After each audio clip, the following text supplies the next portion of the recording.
One of the questions I know everyone's going to be interested in is about the money. When you get into this field, how much money can you expect to make as a junior accountant, a senior? Yeah. And let's talk about that in the actual accounting field, because you did do that. Right. And then let's talk about the benefits of owning your own firm and how that pads your pocket. Yeah. So I think money, for example, I think obviously when you first start off, again, it's a tough. I think for a lot of the professions, the first couple of years is very tough because you're working a lot of hours.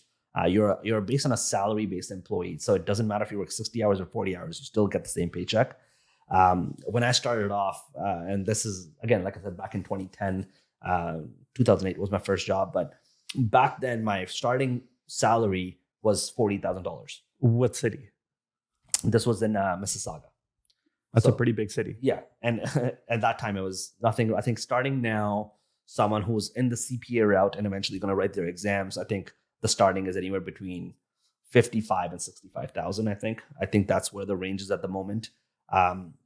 You can expect your 5 to 10% increases almost on a yearly basis, just because you grow pretty quickly. You get your charter within the 3-year mark. So if I said, let's just say 55 to 65 as a junior, as a senior, looking at between 75 and 90. And how long does that jump take to senior? I think each of these jumps, again, depends on the firm, but on average, I would like to say close to between 2 and 4 years. So let's say 3-year averages approximately. 55 to 65, I would say between 65 and 90 would be a senior manager in that 90 to 110, 120 range. Senior managers will be in that 110 to 150 range. And then a lot of the partners of the firm will, and that's where it varies on how efficient your firm is, how much staff you have, how much overhead you have, and how much you can take home. But the take home for a partner could be anywhere starting at $200,000 to $1 million, for example, or maybe even higher. But you would see that in the multi-100,000, $500,000 would be, I would say, a pretty fair average for a lot of the partners that take home. It takes time to get there. You also have to, if you're working at a firm and you're eventually allowed to become a partner and you get voted in, you have to buy a piece of that business, right? You're a business owner at that time. So you're buying into the piece of the business, and then when you retire, you sell that piece of business. So there's equity on that as well that you earn. But that's the expected recovery, I would say. So how long does it take to become a partner, roughly, you would say? So you said about 3 years for all these jumps. Yeah. Partnership comes let's not go about the special cases. Let's go on average. I would like to say, if I'm just guessing, it'll take you about 15 years to become a partner. 15 years. 15 years.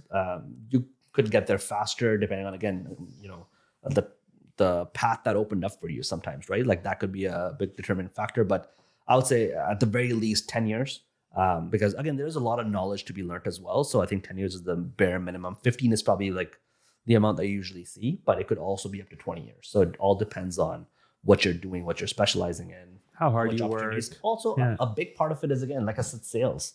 If you bring in a ton of business and you're dealing with a lot of clients, you're very client facing, people want to give you the opportunity to be able to do that and grow the business, right? So that could get you there a bit faster. Or if the firm's growing, right? Like sometimes if your firm has a really good reputation and they're able to bring in a big clients or have a market covered really well, you might be able to bring in a lot more business a lot quicker, especially if the city is growing, for example. That'll create more partners within that firm. So some of it could just happen organically. And if you're good at being client facing, again, that social skills, you could get there faster.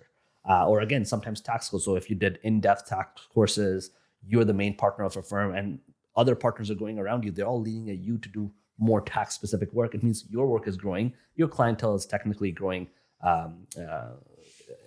accidentally as well, call it through other partners.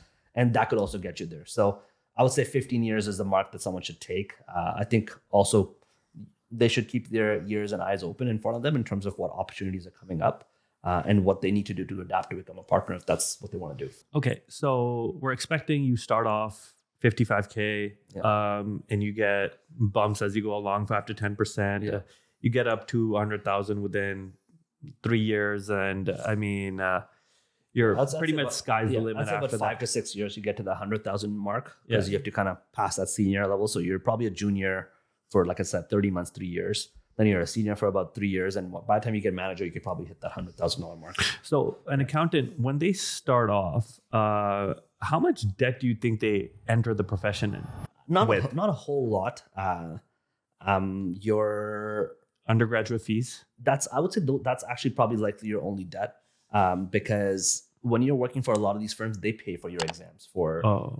That's one of the things to attract to get you there, right? So they'll pay for all your modules, capstones, and exams. So that's really not on you. Keep in mind, they do pay for it one time. So if you have failed, that could be additional money that you have to pay out of your pocket to. They're not massive costs. So those costs can be anywhere, but I would like to say maybe $5,000. So it's not super expensive, and you might have to take on that debt for a few months until you pass and you get the results. But again, usually gets covered for, so there might not be much there. And then your undergrad fees. So depending on if you paid for university or your parents paid for university or something like that, or if you took a loan to go there. So a lot of people take OSAP. So the way that loan works is they give you money for all the courses that you need.